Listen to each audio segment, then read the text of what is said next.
Today from r/JustNO mother-in-law. My JustNO mom lied to the family for years about me, but gets embarrassed and blames me when we have a virtual family reunion because I'm the opposite of what she told everyone else. My mom was literally cancer the 21 years I lived at home. She made my life hell, and because of her I ended up so depressed and stressed out a lot. I was a bit overweight, and she always made fun of me for it. I could never hold down a job when I was younger because of self-esteem issues and my depression, but I was constantly called lazy. I feel amazing now, 4 years later. I have a great friend circle and a boyfriend who fully supports me in any way. I've been in non-contact with my mom for the last 4 years, and some family I don't talk to either. One of the reasons why is because they always took my mom's side and believed her. Because she made me out to be this demon child, but she had no idea how I could be as horrible as I was.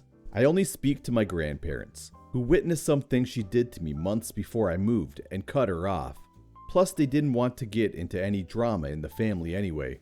And a cousin who, being a witness to this when we were younger, was someone who I also stayed in contact with. Throughout those 4 years, Mom continued to lie about me. I kept putting on weight, I had no job, I was homeless. I tried breaking into her home multiple times.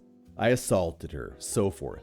But just last month, my grandfather reached out and told me that he had heard what my mom had been saying, and told me that they were doing a virtual family reunion in January. I should join in and prove everyone wrong. My cousin also told me to inconveniently sit somewhere in my house where my boyfriend would be, because apparently I still couldn't get a boyfriend. So the big day arrives. I was 5 minutes late on purpose, and the look on the people's faces were hilarious. That's when people started questioning my mom, and my mom ignored every question and made up the excuse that I had some work done. That's when I said no. This has been me for 3 years. All the news you were getting on me was from the woman who, like a lot of you I haven't spoken to in years, this woman lied.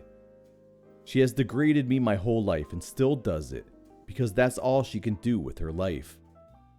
That's when my boyfriend walked into the kitchen, and everyone freaked out more when I told them he was my boyfriend, and he gave a friendly wave in the background.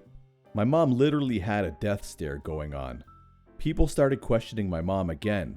She didn't answer anyone, and then said, "I don't need to answer anyone," before she left on her end. Later on, I found out from my cousin who heard from my mom that my mom had a full-on meltdown because I had the audacity to sit there and be all smug, and how I should have stayed away because now there are problems with my family and it's my fault. But this only comes back to her being embarrassed and being called out on her lies.